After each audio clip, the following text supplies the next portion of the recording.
Most people will tell you once you're gone, like you're gone, like there's no recovering. You know, once you have a slick bald zone, you're and it's like all dead, and the scalp is just doomed to being bald. And then I saw some of these insane recoveries on guys who were like legitimately like Norwood 6s and Norwood 7s, and I was like, wow, like this is something that actually is possible. Like you can actually go from like pretty much like slick bald to decent enough hair to be presentable in public.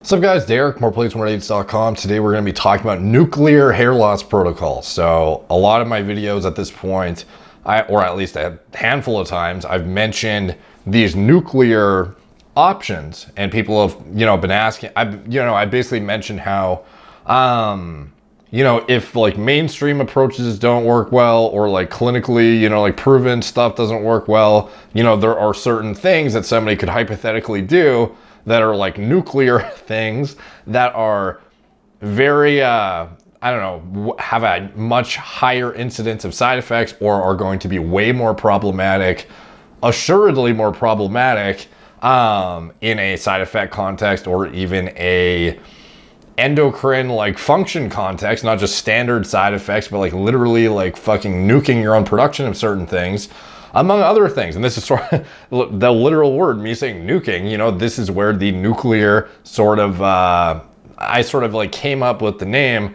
I'm trying to come up with all these interesting names that I like by accident, like the meat and potatoes and like the fucking nuclear stacks and shit. People have been asking like what I meant from that stuff and elaborate on more. And like I've done separate videos for all of these nuclear options before. You kind of just have to dig through my playlist to watch the individual videos. And like, frankly, if you want to know this stuff start to finish, like you probably should just watch through the playlist entirely, and it might be boring, but I mean, if you want to learn, like this is where I publish it all, dude. Even if I come out, which I will at some point, once I get, it's so hard for me to get the time to make this course that I want to make, because I'm trying to publish 1 to 2 videos a day. I'm actually trying to publish 2 videos a day on YouTube right now, and keeping up with it while running Gorilla Mind in my HRT clinic and everything, it's really hard. So I don't know what I'm gonna do, because I want to keep up my posting schedule, but I also want to put out a course. So I don't know how I'm gonna do it, but when I put out this course, like it's not gonna be a whole lot different than my playlist that already exists, except it's going to be organized and like step by step. Break down how to interpret blood work, how to like, at what step does it make sense to potentially deploy this? Like where does, looking at nuclear stuff even make sense? If ever, like intertwining it in a palatable way that's not just like random videos all over the place. So, you can look forward to that, I guess. I just don't know when it's coming. Like hopefully my goal was by the end of this year, but it might be 2021. Some point, I don't know, hopefully early 2021. But anyways, this is hopefully like a good summary of what the nuclear stuff is. And I just realized I'm at the 5.5 minute mark and I haven't actually really touched on it yet. So basically the standard approach to hair loss prevention is, inhibiting the enzymatic process responsible for creating DHT. This is what most people are familiar with, and what most people, focus on is inhibiting 5-AR. And this is where finasteride comes into play. And then people usually stop there, and then they might use minoxidil, they might use a ketoconazole shampoo. And then like the next sort of like step up from that, people start to realize they can, double their growth results with microneedling on top of the minoxidil. Not literally on top of the minoxidil, but you know what I mean? Like once a week, 1.5 millimeter depth with a derminator or whatever. And then all the other days, you use your minoxidil as normal. Adding in certain things on top that are well tolerated, adding in, compounding your minoxidil with other things that can enhance cell-flow transferase enzyme activity if needed.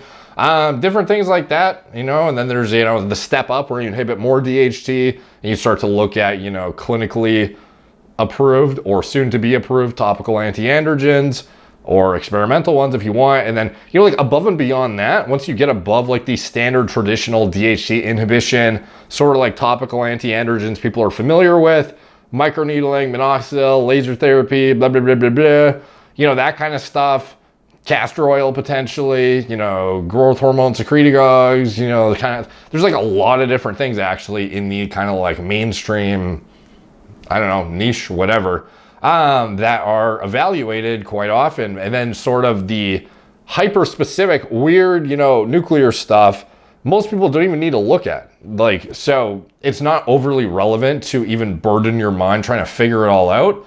But just for the sake of education, because some people do want to know, and some people just don't respond to the other stuff, even, with full DHT inhibition, plus topical anti-androgen, plus other stuff, there are people who went the nuclear route. And I'm going to outline kind of the basis of the first nuclear route ever. Well, the first one technically is just castration, realistically. This is what a lot of people, the castrati, if you ever look those up, it was like people who wanted to maintain their angelic, or parents realistically wanted to maintain their kids' angelic singing voices because they were used as, like monetization, essentially, monetizing their voice. And if you hit puberty and your angelic singing voice gets destroyed by DHT, obviously you're not a moneymaker anymore. So some of these, and it's speculated that Michael Jackson was a castrati, which might actually make sense. It seems to sort of line up with, his life and how his voice was comparison to every single one of his siblings that seemed to undergo normal puberty and voice deepening, and his just didn't. And he also maintained a perfect hairline, go figure. And then, but anyways, that is the original OG nuclear protocol, which I don't recommend, obviously. And then the next thing is sort of transitioning from male to female. And this is something that you would think nobody who is just seeking hair loss prevention would ever do. You would think they would just go the hair system route or something, but that's not the case. There are actually some individuals who basically put themselves in a hormonal environment essentially identical to somebody transitioning from male to female to achieve hair loss prevention, not to actually because they want to shift genders. So this is where the birth of the nuclear protocol sort of took off, and is not what I would recommend. Obviously, my sort of research was based on what is something that can achieve the same efficacy as a nuclear protocol, but actually be sustainably masculine in its outcomes. So anyways, outlining the first nuclear protocol. And by the way, I wrote an elaborate article on this on my site. It was basically my deep dive into the therapeutic promise of topical SARMs for hair loss prevention. And I cited some notable papers. So some of this is going to be me just straight up reading or paraphrasing off of my own article, because it makes no sense for me to not use this stuff I compiled perfectly back then. I put a lot of time into this one. So basically, one of the first things that happens when males, try to transition from male to female is doctors will prescribe estrogen, which, as you probably know, if you understand the HPTA, is when you have a sufficient amount of estrogen, it provides negative feedback, which then prevents your body from sending the GnRH to then, stimulate the production of the gonadotropins, which then prevents, the feedback mechanism by which your body creates testosterone. Is basically the feedback. You have negative feedback preventing you from having this whole cycle that has natural testosterone production being stimulated. So by consequence of administering exogenous estradiol, your body thinks, okay, I have enough estrogen, so I don't need to produce more testosterone, which is what, makes the estrogen. So therefore I can shut down everything. And then that's where you end up, this is the first step in, hormonal induced castration, essentially, through it's like HRT induced castration, if that kind of makes sense. So basically, when you prescribe estrogen or an estrogen analog, it crushes endogenous testosterone levels. And then obviously you have a shit ton of, the feminizing hormone only, and no androgens really, because you've just, crushed your testosterone production. Now, that is the first step that a lot of doctors will use to, transition males to females. And that in itself is very effective. But they may also introduce anti-androgens on top of the protocol to further reduce the amount of androgenic activity in the body, because there are adrenal steroids that are produced that have their own inherent androgenicity. And, there are, it's not like you get crushed to zero when you use the estrogen, even though you're pretty damn close. So when you introduce the anti-androgen, not only can you either get more additional anti-gonadotropic activity, but you can also get anti-androgenic activity at the receptor site, the actual androgen receptor, preventing whatever trace amounts of androgens are freely circulating from binding. So you get this 1-2 punch of just hyper feminine environment, decreasing the androgenic component to the environment. You're basically inducing a self-induced state that is even less androgenic than like a biological female at that point. So, you know, one of the side effects of gender transitioning via anti-androgen and estrogen therapy is significant scalp hair regrowth, and in some cases, complete reversal, even for guys who have significant recession, to the point where you would be like, you are fucked. Like, there's no way you can recover your hair. Like, people that are borderline slick bald recovering like 75% of their hair. It doesn't seem like anyone gets back to baseline, which is interesting, but they get pretty damn close in some scenarios, even for guys who are like really far gone. So, you know, like I've seen in some circumstances, men with like nearly slick bald heads end up with pretty fucking good hairlines, with density too, after, you know, deploying their, you know, HRT stack essentially. But it's like it's the opposite HRT to what like you and I are familiar with. So obviously this is the most extreme method of reversing androgenic alopecia, and the results though are insane. Like, compared to any other therapy available. When you actually think about it too, finasteride is not really a whole lot different. Like, it's not as intense, but when you actually look at what it's doing, you're essentially like nuking your DHT levels, which is the equivalent of demasculinizing yourself, to the point where if you self-induce that exact hormonal state prior to puberty, you wouldn't have even developed properly. Like, if your finasteride use, even just that's like a very simple medication like most people are using. Even using that prior to puberty, that would have decreased DHT so much that you wouldn't have even developed your penis properly. You would have ended up with a micro penis. That is how, you know, aggressive. It's obviously like, it's not apples to oranges quite, but I'm just trying to exemplify that, like, some of the stuff being used, it's not like this is totally different than what is being used in men already. It's just to like a more hyper extreme, because DHT inhibition is like, this is the masculine hormone that you rely on for secondary sexual characteristic development and whatnot. And you wouldn't have got it without it. So, you know, DHT inhibition is a big part of it. And obviously the hyper extreme end of that is literally like nuking the testosterone, and then preventing whatever adrenal steroids are there from binding to AR. And that's like the nuclear side. So anyways, so as far as like the steroidal versus non-steroidal anti-androgens, and kind of just like, by the way, me elaborating on this is not saying like this is something to consider doing. This is more me explaining how it works, so you understand the nuclear protocol and you can understand what goes into it. And then you can also understand why my research stems from that into something that is more, you know, finasterides on this side of the equation. The hyper extreme side of the equation is the nuclear traditional hormone, literally changing yourself to a different gender essentially. Where does like my research land? It's sort of like here. It's not over here. It's not the newbie shit that is like most well known. It's sort of like here. So it's not for most, even my stuff is not for most individuals, but it sort of is like playing off the research of the hyper extreme side and sort of leveraging pharmacology to end up somewhere very, very close, ideally, to this side of the equation, while getting the same benefits that you would otherwise get from this side of the equation. You know what I mean? So anyways, as far as anti-androgens, how they differ in structure, I've outlined non-steroidal versus steroidal before in my CBO 301 videos. Probably my most recent Floridil video was the most recent description of kind of how they differ in terms of RU, Floridil versus CB, how it has negative feedback when you have a steroidal backbone versus a non-steroidal one, how silent antagonists work, but basically they both interact with AR and are designed to compete with testosterone and DHT for binding.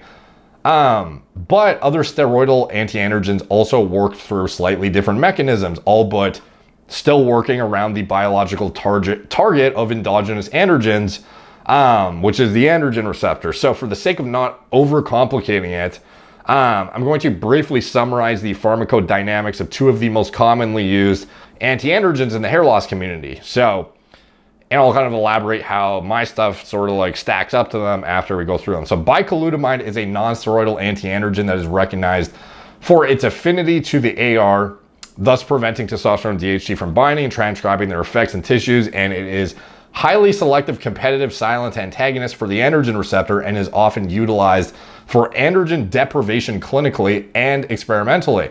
So a common feature of pure anti-androgens such as hydroxyflutamide and Casodex, which is the, as far as I know, the brand name for bicalutamide, is a relatively weak binding affinity for the androgen receptor, which is, like 50 to 100 times less than that of testosterone, which is obviously not very good. So on paper, it would seem like they're not going to be very effective at preventing hair loss because their binding affinity is so shitty. But you have to understand the dosage prescribed of bicalutamide is high enough so that so much drug gets into the system and accumulates, like with its half-life too, it essentially overpowers testosterone and DHT for androgen receptor binding. And the logic behind the protocol of bicalutamide administration is basically that the drug is so shitty at what it's designed to do, but for it to work, you need to aggressively dose it until there's so much of it that it overpowers testosterone and DHT by sheer volume, which is sort of going back to the 300 Spartans analogy I always do, where DHT is like, only present in like very minimal amounts relative to, testosterone, and then also relative to potentially whatever external drugs you're using. But it's so potent at what it does that 300 Spartans can nuke like fucking 100,000 equivalent units of like an anti-androgen sort of thing. So anyways, as far as bicalutamide, the half-life is 5 to 10 days. So, and that's depending on single versus continuous dosing. So that allows the serum concentration to build up to a point where it essentially overwhelms the AR. And by creating a blockade of the AR, bicalutamide prevents the negative feedback androgens would normally create via the HPTA. So as a result of this, it actually increases hormone levels in the body. So luteinizing hormone spikes up, thinking you need more androgens, and then the gonads produce more testosterone 5-alpha reduces into DHT as well as aromatizes into estrogen. And like you actually end up with higher androgen levels when you're on bicalutamide. So 150 milligrams of bicalutamide per day increases testosterone by 59 to 97%, increases estrogen levels by 65 to 146%, as well as DHT and SHBG and prolactin to a less significant degree. So the significant spike in estrogen often leads to estrogenic side effects as well during bicalutamide monotherapy. And obviously when you have an inhibition of androgen-induced activity in tissues, because you're literally competing for AR, you get this estrogenic burden that becomes overwhelming. You can actually end up with gynecomastia very, very easily with bicalutamide monotherapy. And this is, one of the obvious drawbacks of going with a nuclear protocol. And moving on to cyproterone acetate. So this is probably the most, most commonly used anti-androgen in the world for transitioning, as well as for the nuclear stack adopters, the people who just like want to go full-blown, full-bore, the most aggressive thing possible to reverse their hair loss and get back to as close to baseline as possible, that had such aggressive loss that couldn't be maintained with the really obvious newbie stuff. So anyways, as far as how this one works, it's way more aggressive and toxic than even bicalutamide, because it actually has anti-gonadotropic activity too. So it's a steroidal anti-androgen. It works by suppressing testosterone production directly, as well as competing for AR. So it's actually one of the first anti-androgens developed. So it's very primitive, but it's still one of the most most used, and also one of the most effective. With that being said, it's one of the most side effect ridden compounds ever. And it was originally developed to treat hypersexuality and sexual deviation. So it was literally used to like prevent people from having a sex drive. It was also used to delay precocious puberty. That might be the wrong way to pronounce it. Precocious, I don't fucking know.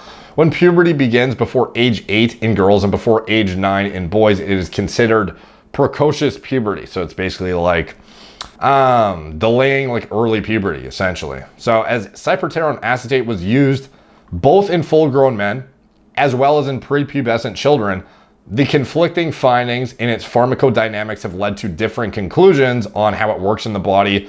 But for the sake of, my video being about full-grown men preventing hair loss, we will be evaluating the clinical data on full-grown men, not on children, obviously. So what it does is it causes a prompt drop in luteinizing hormone and follicle stimulating hormone levels, and consequently a massive drop in testosterone levels. And in a study conducted on healthy male sexual offenders, dosing 50 milligrams cyproterone acetate twice daily caused testosterone levels to fall to subnormal levels within 1 week. So as you can see here, serum testosterone, 8 subjects before, during, and after treatment with cyproterone acetate, normal adult male range, 11 to 44 nanomoles per liter, and it is falling below down to like, I don't know, like 3 to 4 or something like that. So cyproterone acetate has the highest anti-androgenic activity of any other clinically used progestin. The reason, despite it having fairly weak binding affinity when compared to DHT and testosterone, just like many of these other anti-androgens, it works similarly to bicalutamide in that it accumulates during daily dosing because of its long half-life. The half-life of cyproterone acetate is 1.6 to 4.3 days, and is also dosed high enough to basically increase serum concentrations to a high enough degree where it effectively competes for AR and overwhelms the androgens by sheer volume. And in addition to that, despite also competing for AR, it significantly reduces testosterone production and by extension DHT production via its progestogenic activity. So because there's less endogenous androgens for it to compete with, as it accumulates, it becomes more and more effective as it basically prevents you from making as much androgens through its, anti-gonadotropic activity. And then above and beyond that, it acts as an AR at the actual receptor site, preventing whatever trace amounts of androgens you have from binding. And then the combination of one another, if you had cyproterone plus estrogen, you literally have no androgens whatsoever, like nuked to the fucking abyss. And then you are occupying AR with like sheer volume too. So this is where you are literally walking castrati at that point. And even worse than that, because you don't even have your adrenal steroids being able to do what they would normally do through AR either. So maintaining masculinity and your versus your hair.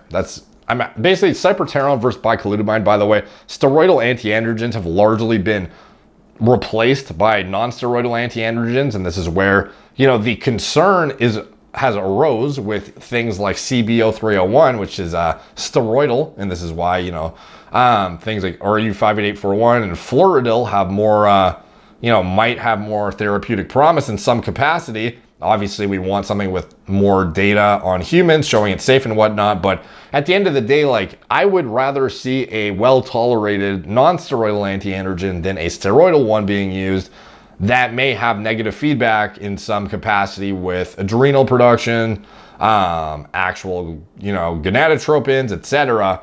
So anyways, that is a side note. And CB might be more well tolerated and better than the other ones. It at least has the human data to back its use. So, that's probably the one that's going to make the most sense for most people. I'm just saying in terms of chemical structure wise, it seems like the novel, most promising treatments would be the non-steroidal. And frankly, if you actually look in the clinical literature on when anti-androgens are actually deployed, these steroidal ones have largely been replaced now by non-steroidal anti-androgens clinically. But that doesn't stop people from using cyproterone acetate, spironolactone, and these other really shitty anti-androgens for the management of feminizing hormone therapy, because they can be a bit more aggressive, although much less effective overall with a better side effect profile, I guess. You know what I mean? It's kind of hard to explain, but basically some of these compounds like spironolactone is a fucking diuretic, but it's still used as an anti-androgen, even though it's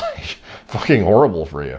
Obviously anything anti-androgen is going to be horrible for you in general, but I mean it has other things going on that are it makes it very non-selective in what it does, because it can literally fuck with your electrolyte balance too, just to get anti-androgenic activity. It's how non-selective is this drug at doing it what it's supposed to do.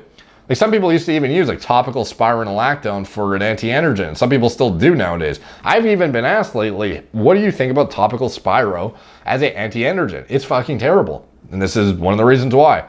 So cyproterone acetate, I think, is actually more effective at reversing hair loss in the nuclear people, solely because it's a more aggressive way of it's a snipe. I don't know how to explain it. It's walking into a room with a sniper rifle versus a shotgun. It's both can kill someone, but one is just gonna do it I don't know, it's like more likely to fucking hit the target, and it's like way more aggressive in what it does. And that, maybe that was a bad analogy, but basically Cyproterone acetate is like the shotgun of fucking anti-androgens, and it is like the most aggressive. It's gonna like provide the negative feedback to shut you down, compete for the AR with sheer volume, and just has all of these metabolite interactions that make it like the most aggressive of anti-androgen therapies, but is also like the one that seems to get the job done like with certainty. So anyways, as far as maintaining masculinity versus your hair, this is sort of where I came into the picture with my experiments, where I was like, okay, obviously, you know, the most people are going to be fine with the meat and potatoes, which is why I talk about the meat and potatoes so much. And I show the before and afters of the guys who hit me up thanking me for explaining the meat and potato stuff, because that's what's going to work and what most people will be just fine with if they get on proactively before they experience any notable issues, because it's all about prevention proactively rather than trying to make back ground. Because you have to keep in mind, the nuclear shit is mostly for people who let themselves get that far gone where they would even justify a nuclear stack to begin with. Not for people who proactively got in front of it with something well tolerated and maintained with a relatively well-tolerated, low drug burden combination of things that was able to maintain like perfect hair from day one, because they didn't let themselves get so bad that they needed to play aggressive catch up. Now, are there going to be individuals that still regress despite being proactive? Yeah, but those are going to be a lot more few and far between.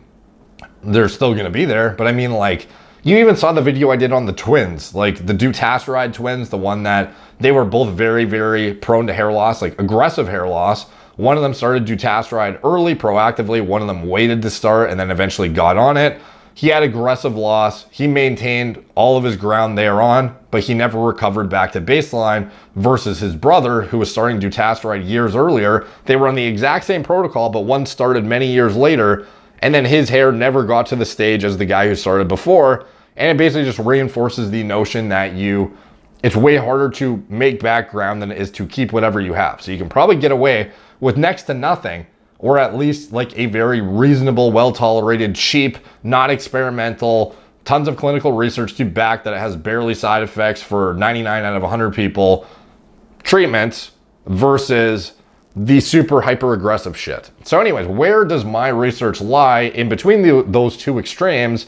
It's sort of like here, like I mentioned. And as far as like what that entails, it's basically trying to find things that don't require you to literally give up muscle and bone mass in order to achieve some level of hair loss prevention or significant reversal. And this is where I've done videos on like SARMs and how they have therapeutic promise potentially.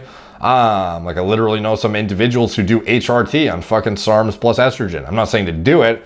I'm just saying, like, I've certainly seen interesting scenarios in which people with aggressive hair loss have been able to reverse it without having to resort to this shit. I've also looked at other AR agonists that are more selective, tissue selective, than what your endogenous androgens would otherwise be. Sort of like makeshift HRT protocols. I've looked at, experimental topical anti-androgens, things of this nature. Frankly, this video is pushing 30 minutes at this point, so I think I've sufficiently explained what the nuclear stacks are. They are essentially self-inducing castration, and the point of me digging into the nuclear stuff was more to figure out what is going on here and what kind of hormonal environment was necessary to literally, even in the worst of people that have let their hair go like totally bald for like a decade plus, those guys getting significant recovery, how aggressive was their intervention to get to that point? That was what my research stemmed from, and it sort of led me to this middle ground where it's kind of like the thing that would be of interest to people like myself, people like other people who in this camp either don't respond well enough to the normal stuff or didn't get in front of it early enough with the normal stuff and sort of ended up in this like middle ground here where they might even like somewhat consider potentially using something like this to either recover enough ground so then they can go back to a protocol like this and maintain it with more well-tolerated stuff, or potentially just I don't know, like it kind of depends on the situation and the person, the risk tolerance, obviously. I'm not saying anyone should do this. I'm just explaining my research because everyone's been asking, what is the nuclear stuff? So as far as what they actually are, please just go watch my playlist because I've covered it before. Just look at like any like the word experiment, probably if you're in the search bar, you'll probably find most of them. I've talked about these at pretty, lengthy discussions at this point. But basically it was all designed off of, the whole idea was based on like, how can we manipulate the AR in a way that is not going to compromise masculinity, will maintain the same level of muscle mass, maybe even build above and beyond to super physiological levels, maintain bone health, maintain neurological health, maintain cardiovascular health, not have your quality of life just degrade into the fucking abyss in order to get the aggressive recovery for those who are really far gone, or those who simply don't respond to this stuff or didn't get in front of it soon enough. So that's where the research is like, stemmed from, and that was sort of the inspiration for that stuff, I guess, because I saw these like insane recoveries. That was like things that you would not be able to get from this stuff when you're that far gone. I was like, wow, that shit's fucking insane, because it was like most people will tell you once you're gone, like you're gone. Like there's no recovering. Once you have a slick bald zone, you're fucked and it's like all dead and the scalp is just doomed to being bald. And then I saw some of these insane recoveries on guys who were like legitimately like Norwood 6s and Norwood 7s. And I was like, wow, like this is something that actually is possible. Like you can actually go from like pretty much like slick bald to decent enough hair to be presentable in public. Like that to me was shocking. So then, sort of dug into this stuff, and then some of the videos came out that showed my research and whatnot and my own personal experiments and things of this nature. So anyways, check out my playlist. This is more of a, introduction to the playlist itself, and it's pretty easy to find them. Just click the hair loss prevention one, dig through there a bit. Yeah, hope you guys enjoyed the explanation at least, and basically understanding what goes into the nuclear protocols and whatnot, and like it's just like interesting pharmacology about hair loss. And if you are somebody who is interested in the topic, it can either be fascinating or relevant for you in some capacity. Either way, check out the rest of the playlist. I recommend you do that, and a lot of the content is there already, so doesn't need further explanation. So anyways, thank you guys for watching. Please like, subscribe, check out my blog, moreplates.com, follow me on Instagram at moreplates_more_dates, Facebook, Snapchat, BitChute, Twitter, TikTok, Apple Podcasts. If you want to listen on audio instead of burn through your data, video like this probably would have been good to listen on the podcast because you wouldn't have killed your battery or your data to nearly the same degree. If you want to subscribe to the newsletter, I highly recommend you do that, by the way, too, because if I do launch the course, the first people that will know are the newsletter.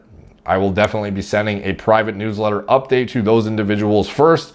That is actually the first place I notify anybody of anything, is the newsletter. So it is like the private MPMD, like the most exclusive of the stuff, where you'll be the first to know of anything that I want to give like first dibs to. So if you want to sign up for that, it's the first link in the description below. And it also gives you access to my articles whenever they're first published. You're not going to get notified of those if you're not signed up for that. I don't publish very frequently written anymore, but when I do, the newsletter is the first to know. And obviously, if I put out a private, like a product drop or a course, you'll be alerted to that first as well and have first crack at it. So, as well as any like sales or anything that we do. Sometimes we do exclusive Gorilla Mind sales, like through the More Plates, More Dates list. So, some incentive to sign up for that. So anyways, thank you guys for watching. Talk to you soon.